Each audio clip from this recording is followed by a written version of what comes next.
Okay, యేసుక్రీస్తు ప్రభు వారు స్వార్థ ప్రకటన చేసే టైంలో శిష్యులతో ఒక మాట చెప్పాడు. ఏంటంటే, అపవాది మిమ్మల్ని గోధుమల వలె జల్లించుటకు మిమ్ములను కోరుకొనెను.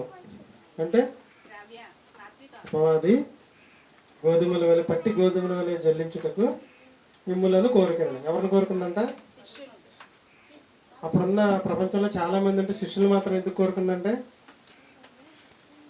శిష్యులు మాత్రమే దేవునికి దగ్గరగా ఉన్నారు, శిష్యులు మాత్రమే యేసుక్రీస్తు చెప్పే నిజమైన మాటలు వింటున్నారు. కాబట్టి వీళ్ళు ఏం చేయాలి? ఒక్కసారి గోధుమలు జల్లించినట్లుగా జల్లించాలి. మన సంఘ పరిస్థితి కూడా పరిస్థితికి అలాగే ఉంది. 15 రోజుల నుంచి మా అమ్మకి జ్వరం అండి. కాళ్ళు తీసి కింద పెట్టలేని పరిస్థితి. 7 రోజులు మా ఆవిడ సేవ చేసింది. కరెక్ట్గా 8వ రోజున ఈవిడికి స్టార్ట్ అయింది. 9, 10వ రోజుకి ఆవిడికి తగ్గింది. మా ఆవిడికి స్టార్ట్ అయింది. ఉదయం వేళ ఇంజక్షన్ చేయించుకుంటే సాయంకాలానికి మళ్ళీ మా నాన్నకి జ్వరం వచ్చింది. వీళ్ళిద్దరిని ఒక వారం రోజులు తిప్పాను.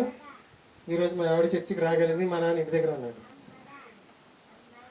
యాకోబు గారి ఇంట్లో చూస్తే అదే టైంలో వాళ్ళ నాన్నకి ఆపరేషన్. హరిబాబుల ఇంట్లో చూస్తే నాగలక్ష్మి జ్వరం వచ్చింది, తగ్గిపోయింది. ఎందుకంటే ఈరోజు స్వీట్ చేసుకురావాలి కదా, అందుకే తగ్గిపోయింది. తర్వాత సర్వేశ్వర గారికి జ్వరం, హరిబాబుకి టైఫాయిడ్, కావ్యకి ఇంకా తీవ్రంగా ఉంది జ్వరం. గోధుమల వలె పట్టి ఆమె పిల్లలిద్దరికంట.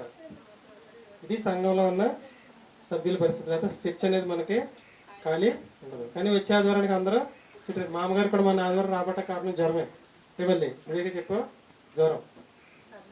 చక్కగా ఆడు ఎంత జల్లిచ్చినా దేవుణ్ణి అనుకోండి, ఆటోమేటిక్గా అన్నీ లైన్ అయిపోతే వచ్చే ఆదివారం అందరూ కూడా మన వాళ్ళందరూ కూడా వస్తారు. సంఘం చర్చ కుర్చీలేని నుండి కలకలాడితే పిల్లలందరూ మీ అందరికీ ఈరోజు బాక్సులు మన సర్వేశ్వర తాతగారు ఇచ్చారు.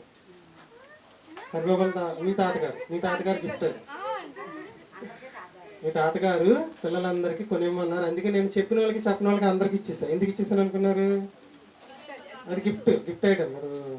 మొన్న ఒక రోజు బ్యాగ్ ఇచ్చి అవన్నీ ఇచ్చామంటే మా చెల్లి ఇచ్చింది, కాబట్టి అందరికి ఇచ్చేసాం. అలాగే బాక్సులు ముందు చెప్పిన వాళ్ళకి ఇచ్చి తర్వాత చెప్పిన వాళ్ళకి కూడా ఇచ్చేసాం. అందరికీ ఇచ్చేసాం. మన మధ్యలో ప్రసాదం పాఠం చెప్తాను, నేను పాఠం చెప్తాను, ముగించుకుని వెళ్ళిపోదాం. అందరూ శ్రద్ధగా ఉండండి. ఓకే.